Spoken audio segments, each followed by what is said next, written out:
I'm Kitty Eisele. Last fall, I launched a podcast about how I took care of my dad as he aged. Nothing could have prepared me for becoming a parent to my parent. Okay, Ernest Hemingway, here's your mug that says Ernest Hemingway on it. Okay, good. Be sure to drink your Ensure, and I'll make you a milkshake later. Okay. Becoming my dad's caregiver changed my life. Sometimes it was unspeakably hard. It also left me profoundly grateful. It made me reconsider what makes up a good life and how I could listen to my beloved dad so he could have a good death. I heard the same thing from so many people, that caregiving is one of the hardest things they've ever done, but one of the most meaningful, and that they wanted to hear more, learn more about this complex, deeply human experience. So now, welcome to Season 2 of 24/7, a podcast about caregiving.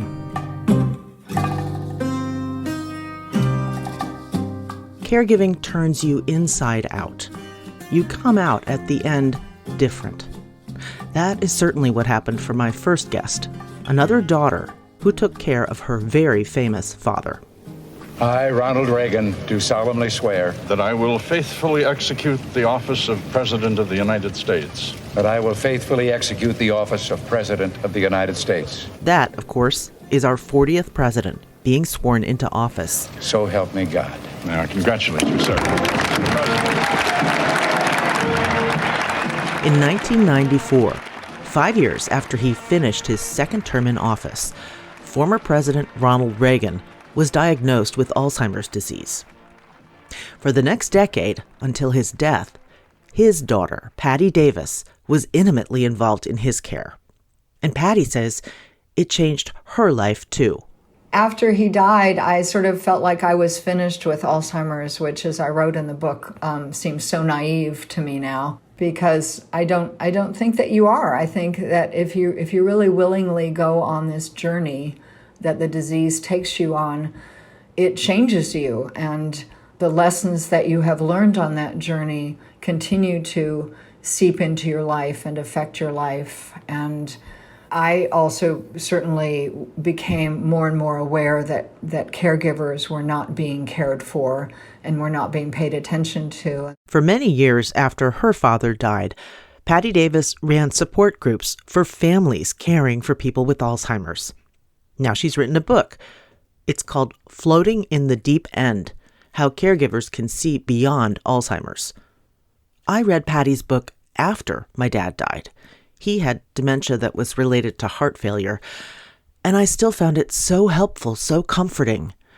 It helped normalize and explain so much of what our family went through. There was a moment in the book where I think much of it resonates with basic practices of meditation, and the way that you looked at your dad and others with Alzheimer's was that they're really in the moment. That's the only place they can be, is now. And that in a funny way, an Alzheimer's patient, a person with Alzheimer's, is just in that moment when they're not going back in time. Well, even when they are going back in time, that's their moment right then.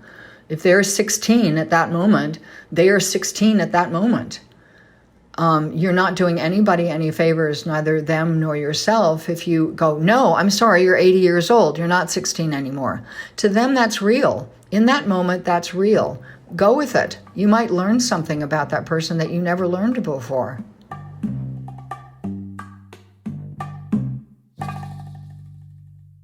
He is a wanderer. That's a part of this disease that they have. So he always trying to go somewhere. So I try not to leave him locked in. You know, I'm like, my daddy could go where he want to go.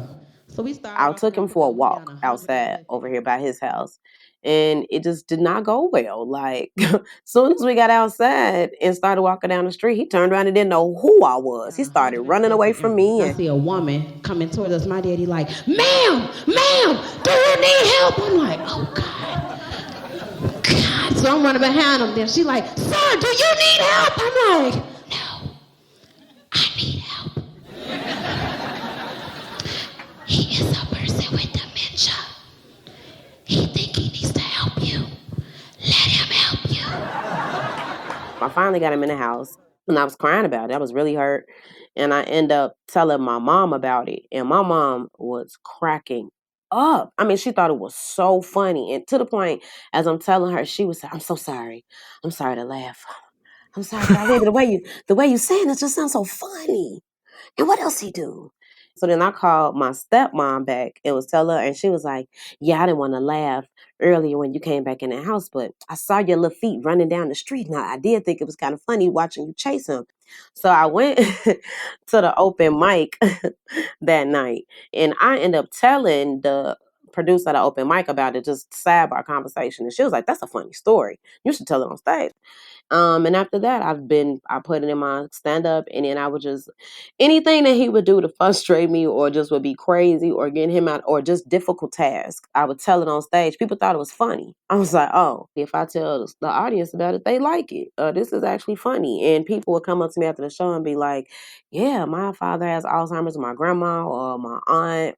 And I was kind of like that. It's interesting. They do stuff like this. So for me, I realized that I had a community outside of I wasn't the only one. So I was just being myself. Like, I'm just going to be transparent with my journey. And the more transparent I became in my journey, the more gratified I started feeling in it.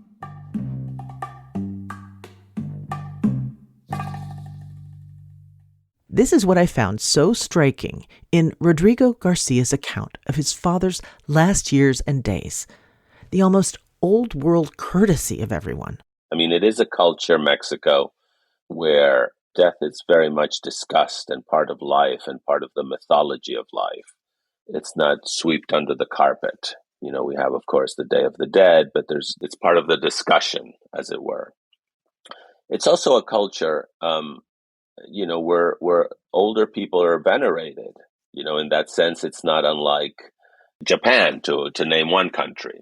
You know, some countries, I think there's always respect for the old, but the U.S. is fascinated with the new and with the young, and certainly the explosion of digital culture has made that even more apparent than ever.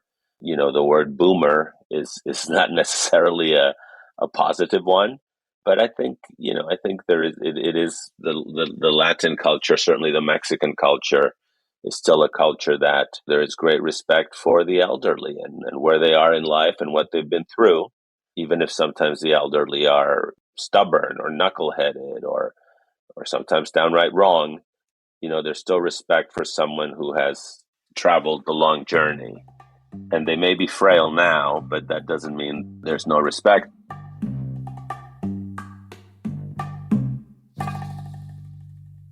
And they pretty much said, we don't know what's wrong, but something is wrong with your mom. So a few days later, I ended up flying home. And I came home to see the house, how I had not seen it in ever. I thought you described it somewhere, and it was very recognizable to me. Weird things, food that's gone off in the fridge or things that haven't been put away, a great deal of messiness that's not typical of your mom, or in my case, of my parents, things that were just way off. Right. And then on top of that, we had mail saying that the house was going to be going into foreclosure soon. And so learning that the mortgage payments hadn't gone through, and it pretty much showed me that there was something really crazy going on and that I had to figure it out. And it was just me. So when I first came home, I tried to get everything done. I ended up burning myself out. My hair started falling out. What needed to have been done within a year, I probably tried to get done in 4 months, because I was still thinking that I could return to my life. It scared me. It scared the hell out of me. I don't even know if I can express it in any other way, but I was so afraid.